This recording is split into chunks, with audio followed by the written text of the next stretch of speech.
In today's world where everyone is trying to one-up each other with a little more technology, a little bigger marketing budget, a little bigger use of artificial intelligence, we often forget that we are the ones being hired. We are the ones being trusted. We are the ones being referred by word of mouth. Newsflash, talking to people is free. It doesn't cost you anything. So if you're looking for a really good cost-effective way, get out and talk to people. You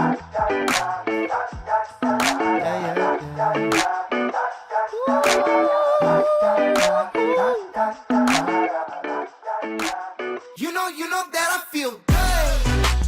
Doing things I never thought of. All right. Hello, everybody, and welcome to our July edition of Real Talk. My name is Leigh and Clary, along with my co-host, Matthew Ferrara. We are back for July. In case you missed June, it was a really fun, exciting conversation we had with Debbie Meyer, who is a customer service expert. And she had some amazing stories and some amazing feedback and just some things that you can take and use today in terms of delivering excellent customer service. And it's really a great segue into today's conversation because we're continuing the conversation about customer service and how to show up in person for your clients and for your prospective clients. We have two special guests with us today who are also Homes for Heroes affiliates. We have Diane Casey-Luong, who is a real estate agent at RE.A.L Vision in Worcester, Massachusetts. And then we have Tommy Storino, who is a senior mortgage advisor with Neighborhood Loans in Chicago, Illinois. So we are really excited to have you both with us. And you know, Matthew, in a day of digital, we're in the digital era. You know, there's a lot of emails, a lot of texts, a lot of people hiding behind their screens. Let's talk about getting out in front of your community, in front of your prospects, and in front of your clients. I'll let you kick it off. Thanks, Leanne. I am super excited about this conversation because a lot of my work focuses on this very theme. You know, I like to remind people of an old quote from Jack Welch from 40 years ago, who Jack used to say, if you don't have a competitive advantage, don't compete. But I've added a little bit to that quote because what Jack didn't say is that you are your competitive advantage. And so in today's world where everyone is trying to one-up each other with a little more technology, a little bigger marketing budget, a little bigger use of artificial intelligence, we often forget that we are the ones being hired. We are the ones being trusted. We are the ones being referred by word of mouth. When people send us a thank you note, they're thanking us. They're not thanking our lockbox or our iPad or whatever it is. So this is one of these conversations I'm so excited for because our guests are really focused on leveraging their true asset. They're focused on taking their competitive advantage to the market at a time when a lot of people are leaving this asset on the, at home, if you will. So I want to just kick off by asking both of our guests just to tell a little bit about themselves, and then we'll jump right in to the topic. So Tommy, I want to just start with you. Tell us just a little bit about yourself, your background, where you work, and then we'll have Diane do the same thing, and then we'll jump into this power of being in person. Okay. I've been at Neighborhood Loans for about 12 and a half years now. I've been in the business since January 2001. Started off more in operations till about 2006. Went into sales. Economy kind of crashed, which we all know. Survived that, stayed in the business, worked for a larger bank, started learning a little bit more, just besides the mortgage banking. I started working in short sales in the foreclosure kind of departments. So I learned that aspect of it all as well. And then went to these guys and been here ever since. And I do a lot with just charities. Homes for Heroes was pretty huge. I know you guys were calling me for some years before I actually got in. But a few of my agents were like, hey, we're in it. We want you to be a part of it so we can team up. And now it's been over 3 years now since I've been with you guys. Okay. Great. Awesome. Thanks for that. And Diane, tell us a little bit about yourself as well. Yeah, so similar to Tom, I have been doing real estate for about 18 years now. Got in, in '07 to '08 when, it was the absolute worst time to be getting into real estate. But here I am 18 years later, still surviving, still riding the roller coaster. I am in year 7 with Homes for Heroes. It's been an amazing journey to deliver that message to my local heroes and my local community. And like to partner with my lenders, get out in the community, participate in events, do some visits, make some in-person connections. I really find in real estate being in person is a much better way to deliver great client service than trying to, create some stuff over AI or just text messaging. It just makes it brings everything really to a more personal level. Great. Well, good to have both of you here today. So I want to pick right up on the theme that Diane has hinted at, and I'm going to ask Tommy. I'm going to ask you this, the first question here, which is: we live in a time when we have a lot on our plates. People are doing more with less. There's a lot of pressure to automate, streamline, be more efficient, if you will. But I want to just ask you why you are so focused on the in-person approach to building your business and your network. Why are you doubling down on showing up beyond the technology, if you will? Because you can't be personal with technology. People want to see a face. Everyone's talking about AI taking over, but let's be honest, you can't meet anybody. A face-to-face, someone's going to be able to trust you with the biggest purchase they're ever going to make is a property. So they want to know that they can trust that person. That's not just a computer, taking their information and just rolling with it, and you never know where it's going to go. So an in-person, for me, I've been networking, before I was even out of high school. I was doing 3 jobs, working in the neighborhoods, cutting everyone's grass, so I was always an in-person, networking. And that's the only way to really do it, in my opinion. If you hide behind a text message or email or anything like that, could you be successful? Yes. But being in person and in front of a bigger group of people is going to expand your business far more than sending group text messages out, in my opinion. Mm-hmm. And what percentage, just to quickly follow up on that, what percentage of your business is really driven by this, tight sphere of influence approach? Are you doing any of that electronic marketing, social media stuff, or no? Yeah, this is why I wanted to ask this question, because I knew this was a no, right? You're pretty much 100% by relationship, if you will, right? Yeah, it's a relationship industry. It's a service industry. You have to serve your people. So, and that's kind of Homes for Heroes. It's another hero served. Do I do blast emails with, updates to markets? Yeah, of course, because my agents, I want them to know if something changed on the lending side, I'll blast it out to, the database. But then I'm going to follow up with a phone call saying, hey, this is what's going on. This is what's changed. If you didn't see the email, I'm going to do a training class. So here's the Zoom link or whatever we're going to do, so everyone can jump on that too. So it's still going to be an in-person, even though an email went out.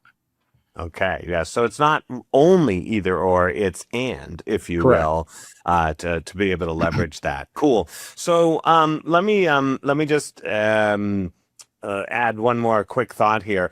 When you're designing your approach, and there's so many options, I think the pop by has become really the cornerstone of your in-person business networking. These simple visits that turn into deep relationships that generate referrals and direct business. Talk to us a little bit about why that pop by is a useful, simple, easy mechanism for you to leverage your comfort with being in-person networking. Just showing your face to these people, showing that you care about them, especially police department. Let's just put it that, because I do a lot with CPD because my wife's there, friends are there, brother-in-law. So I'll drop in with, every time I come by, it's going to be with food. Because a lot of times they're on the go, they have a protein bar, they have their bottle of water, and that's about it. They don't have time, especially here. They're shorthanded by, a couple thousand. So, especially this weekend, they all have their day off canceled because it's the holiday. So they're all going to be working 10, 12-hour shifts. So Drop by a case of water, a couple pizzas, or whatever it is, just to show, hey, we have your back no matter what, that kind of thing. And then I'll have postcards, flyers, I have bottle openers that are for keychains. So some of them I've actually seen, they're actually clipped onto their vests. So I'm like, hey, as a joke, don't get in trouble, my name's on your vest, kind of thing. But yeah, just showing up for them. They appreciate it because they don't get that. But same thing with the firehouses. They always kind of feel like, okay, we're here, but they don't get visitors unless it's family. So you just kind of stop in and they're like, oh, that's kind of cool that you came by. Yeah, I got some food. Or we had a call a couple months back where someone said for the firehouses, coffee's the biggest thing. I was like, okay, that's actually a good idea. So started doing that. So I love it. You keep it simple. Mm-hmm. You make it personable. It's Tommy, not you a always- big sales show up. You're just there to show up, build friendships, build relationships, and it goes from Zero there. sales. And I'll turn it over to you next. Yeah, Tommy also drops off some amazing looking treats as well. He always gets very creative. Tommy, can you tell us about some of the stuff that you've dropped off and how you've creatively, made those drop offs because people always wonder, what do I bring? What do people want? What do I bring? How can I make it memorable? What are some of the cool things that you've done? Yeah, so I team up with local restaurants or bakeries, or med spas, stuff like that. So it's just, I'm kind of lucky because my neighborhood is pro first responder military. It's all police, fire, doctors, nurses, military. So my neighborhood's very close knit too. So, all the poles have blue line flags hanging up, red line flags. They support military. So, Stacy, who I've been working with for years, makes, she'll do like custom cupcakes with logos and all that kind of stuff on cookies. And, she'll donate. Last week I had a closing with a hero, gave them cupcakes. She gave me an entire giant box of cookies and said, hey, please drop this off at a police station for me, with her logos and stuff. So I get a lot of donations too. Team up with my friend who's got the largest, I think, bar on the south side of Chicago. But they're a restaurant first, and then they have bars and a club and, concert halls kind of thing. But once a month, since January, we've been going the first Tuesday of the month, going to either a different police district, whether it's Chicago suburbs or firehouses, and just bringing food. They donate all the food. They show up to introduce themselves, made them discount cards. So any first responder or military, nurse, any hero related type stuff, they get to come in, show the card, to discount on their bill when they come in too, just to show their appreciation from them as well. So it's all about teaming with different types of businesses that want to, the med spa by us, any first responder and their spouses get, a free service when they come in, that they don't have to pay for, I think it's eyebrow wax. So, but it's just something to give back. You just got to find those businesses because they're always willing to, if you're going to go, they either want to go with you or they're going to give you something to give with whatever you're bringing. And then there's zero sales pitch when I go in. None. Hey, it's who I am. Most of them know me at this point when I walk in. Hey, you got some more food, thanks. But I'll always leave a postcard, a business card, something with just the information on it. And then, someone's going to see it like, hey, where'd this come from? Oh, Tom stopped by again. Here's his info. They'll hang up. I make posters. So I have some hanging at the academies, or in some of the districts where you're allowed to have stuff. They'll just pen it up for me. And, I've been getting calls out of that just for stopping by. I don't pitch anything salesy at all anytime I stop by. Leigh, and I like this approach so much because it's very laid back, very simple, not high pressure, and it combines multiple spheres of influence, right? So when you are engaging with other local businesses, you're getting, their access to their sphere, they're getting access to your sphere, you're motivating each other to do these kinds of activities. And so whether a buyer or seller walks into the restaurant and also thinks of Tommy, or sees something that Tommy's brought from that restaurant or other service in town, you're really like it's a network effect, a multiplying effect for creating just good presence and good word of mouth. Yeah. Let me bring Diane here into the conversation for a moment. So Diane, I know you do some of these pop-bys and direct networking activities, but you have also uniquely sort of scaled up your approach so that it's not only one-on-ones, but really you're taking advantage of larger venues, larger events, community opportunities. Talk to us a little bit about how you've evolved from one-on-ones to these bigger moments where you can meet 20, 50, 100, 200 people at a time. Yeah, sure. So I have done similar to Tom. I've done the Popeyes and popping into schools, especially like Teacher Week or the start of the school year, bringing in a big box of supplies, wishing them well, wishing them happy spring vacation, what have you. But in my area, I found a lot of local events, golf events. Our local police department runs their own police academy. So when they graduate a class, I show up and cater lunch close to the end. They don't like me coming in the beginning. They want those guys and girls really focused on the academy. But when they're close to graduating, I show up. I give them a little goodie bag. We celebrate their soon-to-be success. Thank them for joining the community. I've even done some great events with a local organization that's actually for Pause for Blue Canine, it's called. So it's all about the canines that serve in the local police departments. They do a couple big events a year. They try and pair with like a craft vendor event. They have their canines come out and they perform exhibitions. So I set up there with a tent. I usually will have a raffle, some giveaway items, just an opportunity to be out in the community, have my tent be visible, have those conversations. And same thing with Tom, not selling at all, really just about sharing the information, exposing people to Homes for Heroes. I do a lot of independent things. I carry little thank you cards with $5 or $10 coffee cards. I have them everywhere. I have them in my purse, in my car, in my backpack.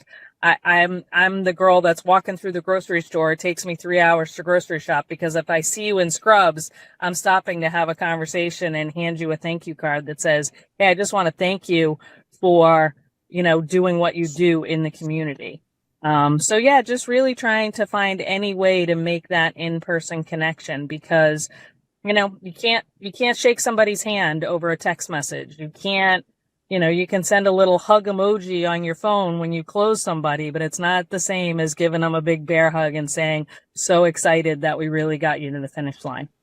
So let me ask this question. A lot of our viewers are probably a little worried about rejection. Both of you sound very excited to be proactive, to be able to reach out to complete strangers, whether it's one-on-one or in groups, walk into environments that, you're showing up. People are wondering, what are you doing? Why are you approaching me in a coffee shop or walking into my office?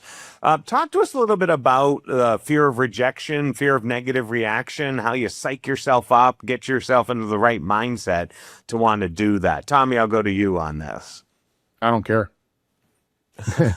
Just reject me. That's fine. The only time I've actually had that is if someone's having a bad day. They just had a bad call, whether it was EMS or police or fire, if someone was hurt or died, and you just happen to show up to the firehouse, the police station, or wherever, the hospital, and they're just having a bad day. So what? Come back again next week. They're going to be, they may be in a better mood. If they're not, okay, maybe they're just not a happy person. So what? There's a lot more that are there. You just leave your stuff, take off, pop back in next month or next week, try to talk to somebody else. Who cares? You're in a coffee shop, they're behind you or they're in front of you. I've offered just hey, I got your coffee. Don't worry about it. I do it all the time at gas stations. I see them picking up a bag of ice because it's 90 degrees here, and some waters or Gatorades or whatever. And, hey, I got it. No, don't buy it. Don't buy it. No, I got you. Don't worry about it. And then I've actually gone out to my car. They came back out of their squad or whatever. Hey, thanks again. Appreciate it. Hey, by the way, here's my card if you ever need anything. here's also the card for my friend's restaurant, because I keep a stack of those in my car. Here's a discount. If you guys want to go for lunch later, stop by, 25% off your bill. Oh, really? Cool. You can change it around just doing something for them, and the mood will change right away. Because like I said, bad day, they just want the day to be over with. One act of kindness will change their mind. And I think the kicker here, Tommy, is leading to your point with service over sales. You aren't coming in there with the sales mentality, trying to sell them something. You're not positioning yourself as somebody that's trying to sell them something. It's, thank you. Here's what I can do for you. Here's how I can help you. And it's amazing how the narrative changes, because we're all used to being sold to in every aspect of our life. So to have somebody come in that's genuine, that's not trying to sell us something, that's trying to make a connection and offer a service, I think is just a completely different mentality. Yeah, I mean, the Gatorade the other day was probably my best interaction, just as far as being at a gas station. Got that, and then came back, said thank you, and I said, hey, if you ever need anything, let me know. I got a family of law enforcement. Went to my trunk, had the postcard. They're all different between the hero stuff. So this one was police. Have all the information on it. Homes for Heroes, what it is. The average cash back at closing is on it. If I have a dual agent on it with me in specific areas or zip codes, they're on it already too. But on the back says we back the blue line flag. So they hang on to that. And I've gotten calls too. But not only that, but closings. I know you've seen closing gifts that I do. They can't forget about me either. And I actually have one here because I'm meeting up with another hero later. But blue line flag, whiskey glass. And on the bottom, it's got the Homes for Heroes logo. So anytime they're taking a sip out of it, they're going to keep remembering it. And these are cheap too. My friend owns that company that makes them for me. He's a former Marine and he's a Chicago police officer too. So I'm supporting his business. He's helping me with Homes for Heroes, giving me, and I set up kind of a corporate account. So, because on my side, we're limited to the gifts that we can give by $1 amount. So he said, hey, I'm going to make it fit your dollar amount. And, I keep giving him business, and he ships worldwide too. So I've posted it several times in the affiliate page. If you're with Homes for Heroes, he'll give you guys the same pricing. That's terrific. I just so many cool little takeaways in your answer. One is not to take it personally. Sometimes you're going to maybe experience a little rejection, a little surprise when you're talking to strangers, trying to make a friendship.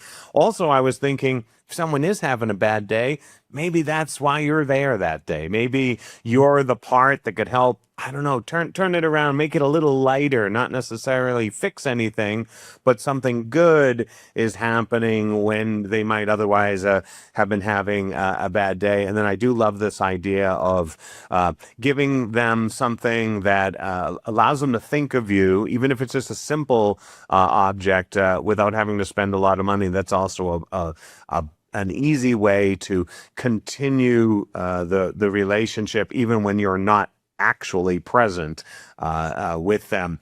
Let me ask Diane here a quick question. Diane, we have talked a little bit about ways in which we're using gratitude and we're sharing things, whether it's a coffee card or a mug or something like that. But, there's also a limit to everyone's budget. Some of our viewers might be thinking, how do I get started? Maybe I only have $100. Maybe I have a very, very limited budget, but I love this concept of being in person. How would you tell people to just get started? What would be a simple, even low cost way in which they can just start tapping into the power of being in person?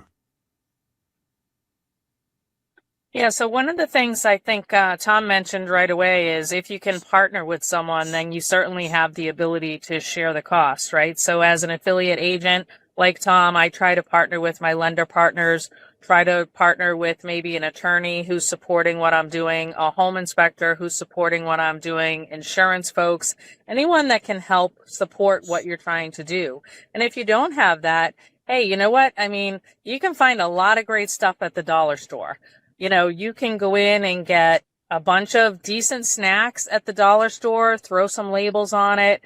You might go through a little more ink at home, but you can make up some of your own thank you cards. You can even make up some of your own postcards. You can get away with doing a fair amount on a limited budget. And then it's not really about, for me, it's not about the quantity, it's the quality. It's the message that you're giving behind it.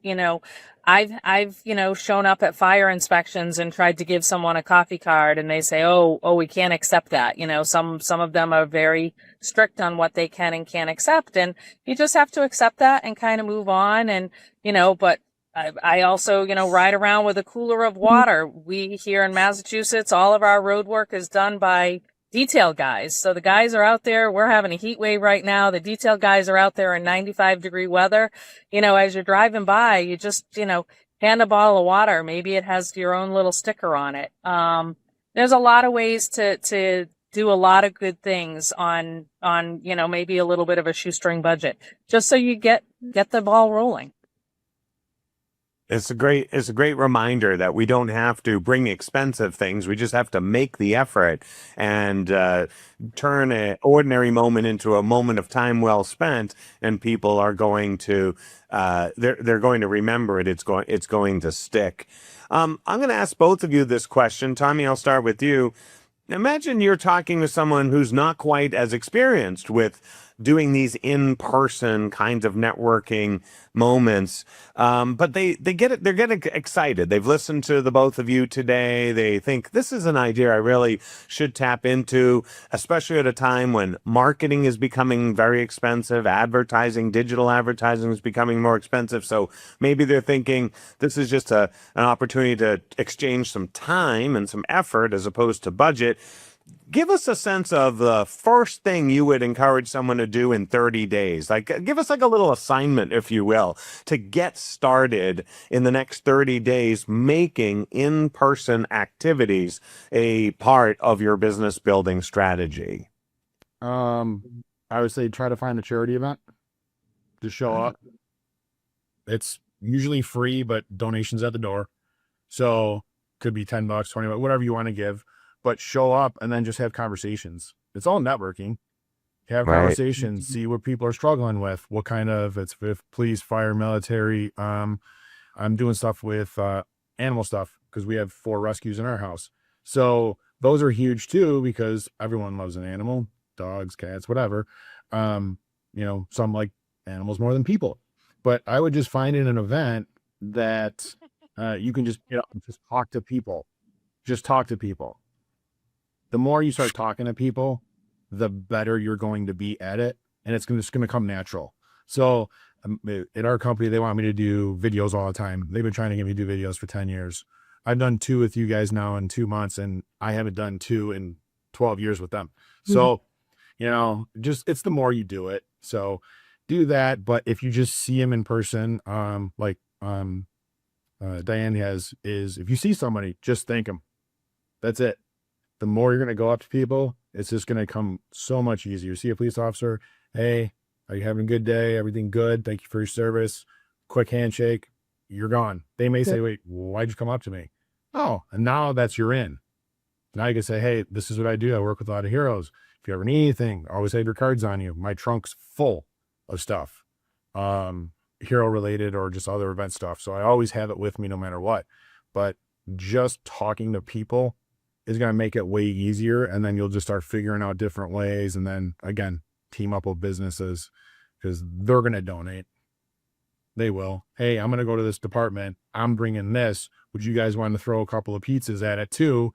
Obviously with your menus and stuff, I will drop it off for you. Oh, can we go with you? Most of the time they'll ask, okay, let's go. They'll bring it and they'll show up in their catering vehicle or whatever. And then they'll walk in with you. Right. Teaming up with someone sometimes for some people will make it easier if you're not that good at in person. Find someone to team with, like she said before, home inspectors, attorneys, stuff like that. I have attorneys that will give a discount too for hero related stuff. So instead of their $750 attorney fee, they'll drop it down to $500. Home inspectors as well will give some type of a discount as well. If I tell them, hey, this is a hero deal. Okay. We want to be the part of the friends of heroes. I was told when I first started, that's what you kind of have. So just talk to people. Yeah. That's the easiest thing. I love Newsflash, talking to people is free. It doesn't cost you anything. So if you're looking for a really good cost-effective way Get out Right. and talk to people. And when you talk about new business, partnering with businesses, look for new businesses. We've heard in the past that new businesses are also looking to get their names out, to get connections, to get their, word out in the marketplace. So look for those new businesses who might be more likely than some of the more established businesses to do that. But again, talking to people is free. Networking is free. If you don't have a budget, that's Yeah, I mean, always I had a local Dunkin' Donuts. I was doing a charity event with the police department, with a charity that I work with. And I just happened to be wearing their hoodie that day with their logo on it. They're like, well, what are you doing? Because I was buying a ton of donuts because we were expecting a few hundred people. So I was doing that. Someone else was bringing the coffee. And the manager just happened to walk out and said, hey, I'm actually going to donate the same amount that you're buying. And then I'm also going to give you 50% off your bill, because they just wanted to be a part of it. Sometimes it just happens if you have the Homes for Heroes logo or something that you're doing with a charity. Sometimes they just ask you and it ends up working out. You didn't ask for it, but they end up just giving it to you. I love this. I love how the act itself induces others to want to get involved. That's a powerful. It's just a powerful signal that others will step up with you. I love the advice that take someone with you, invite them to go with you. That might bring down any of your hesitation or your concerns, and just look for events that are already happening. Your board of realtors might be having an event. There may be charitable events going on. There may be town events. Diane, give us a little assignment, for our listeners here. How do they jump into this and get started? And then I got one last question for the both of you. Yeah, I like what Tom just mentioned about, wear some clothing that's got, like, I even wear, my t-shirts that I go to work out at the gym. It says on the back, dianesheroes.com, thank every hero. Like, I've had people stop me in the gym and be like, hey, what's that all about? Right? Again, I carry postcards in my gym bag. Hey, it's a great program. Here's a little bit of information. Just exactly what Tom said. Just talk to people. Treat it like any social environment, right? Treat it like your friend invited you to a wedding and you don't know anybody but the bride and groom. You're going to be sitting with 10 people for 3 or 4 hours. Just make some small talk and go. You don't have to be a vendor at an event. Just go to an event and walk around. Go to a home show and just visit other vendors. I've met electricians that have been, at a home show who are also veterans, who then you get an opportunity to talk about the program. Hey, can we do some shared work? Hey, do you have some cards? I'm a realtor. I'm always looking for contractors to do work. Where do you service? You just have to be able to strike up that small, how are you? Nice to meet you. Here's who I am. Ask them about their business, ask them about their booth, ask them about their organization. And that's going to instinctively have someone who's going to want to ask you about your organization. Diane, I love that thought, which is oftentimes we think we're just trying to meet buyers and sellers, but meeting other businesses who may have needs, we can help them be more effective. They can help us be more effective. We can team up. So this is where you go to a home show and you bump into that local CertaPro who's doing painting, and you're like, wow, I could need your help on a lot of listings. And you could maybe benefit from some referrals I can make to you. You bump into the maids, a local maids franchise, and you're just making relationships. You're not just only looking for people who could transact in the next few months. You're building a long-term play here, which I really love. Speaking of the long-term, Leigh, I'll leave you with the last question here, long-term for our guests. Yeah, again, long term, I think a good question is, we've talked a lot about AI, digital marketing, everything, that all the buzzwords in the industry these days, right? A lot of this is very expensive. A lot of it isn't, but it's all digital. It's all behind a screen. How do you feel like being in person, showing up in person, is going to give you a competitive advantage long term over those that just throw a lot of money to those digital channels? Tommy, I'll start with you. Again, it comes back to being personal. You can't be personal with a computer. Mm-hmm. There's no face. It's a screen. Being in front of people, they're going to choose you every time. We have that issues now. There's a lot of digital mortgage companies. What happens when you try to talk to somebody? You're calling a number, you're sending an email, and it's AI responding back, and you don't get the answer because you don't know how to ask the right question. Mm. The transaction's probably going to fail. So that's where being in person is always going to work. I don't think computers will ever take over. They can in some aspects, they are good in some aspects, but being in person and they can relate, they can see a face, they can trust you. I have past hero clients that invite us to barbecues all the time. How are you going to invite a computer to a barbecue? You can't. Great point. I mean, that's fantastic. And I think that to your point, you have to know the prompt. You have to know what to ask it. You have to know all this stuff. Whereas human to human contact, the conversation happens much more naturally. Things can get taken a different way. And it's nice to know who you're working with, be able to see that person, be able to talk to that person, be able to find common ground with that person. And it's hard to do that in a more, I'd say, sterile environment where you don't that's why have I don't that. like text or email. So even my team, if they're sending out emails, you better follow up with a phone call too, because they can take that text or that email the wrong way. Mm-hmm. I had that the other day, a veteran that we tried to close last month, but due to the weather, his final walk through the basement was 2 feet underwater. So had to walk away, but I had to ask him another question the following day. He's like, I don't know how I'm supposed to take your question. I was like, oh, sorry, caps were on. Didn't mean it as like I was yelling at you. Picked up the phone, I called him. He stepped out of work. No, my fault. This is what I mean. He's like, oh, okay, we're good. Yeah, I'm going out with a hero agent and we're going to see some more houses tomorrow. But, I didn't realize that I had caps. I sent it real quick, jumped on another call, and then it's like you were yelling at somebody. That's how people take caps. So, again, a phone call or a face-to-face is always going to gain you way more business than AI, in my opinion. Every time. Love it. Diane, what's your insight on that? How do you feel like long-term that being in person is going to give you an advantage over not just AI, but those that just flood the market with digital advertising? The digital advertising is great, but again, you can't, you might ask me a question and my answer that then prompt another question and another question. Or if I'm walking through a property with someone, a computer's not going to be able to look at the electric panel and say, oh yeah, this looks like it's a problem. Or they're not going to look at the heating system and, AI is not going to be able to give you an opinion about a heating system or, well, where could I add that extra half a bathroom, right? So it's the in-person connections. It's the, even clients being able to see the look on your face when you're going through a transaction.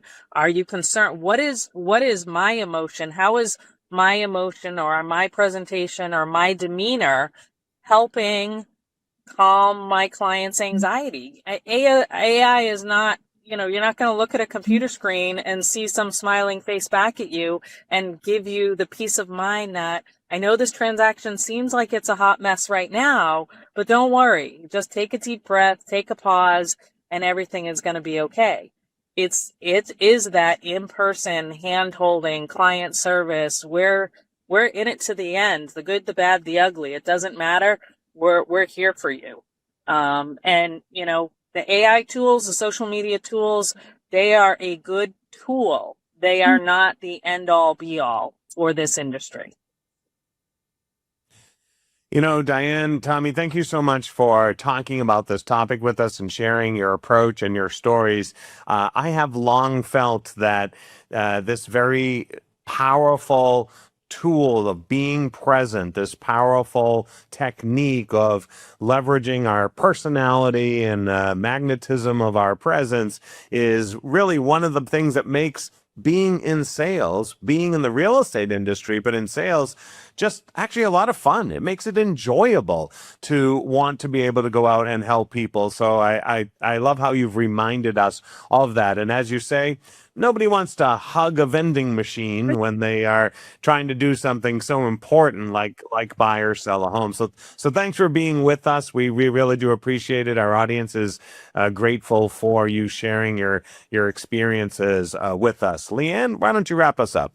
Yeah, I just want to say this was a great continuation from the conversation we had in June again. So if you have not gone back and watched the June episode, Debbie Meyer talked about exceptional customer service and how to go the extra mile and think outside the box and do really creative white glove things for your clients. And these two are actually doing it. And it's the continuation of the ideas to the people who actually do the ideas. So like Matthew, Tommy, Diane, thank you so much for being here. Don't forget to follow our YouTube channel, and thank you for joining us on Real Talk. We'll see you in August. You know that I feel good.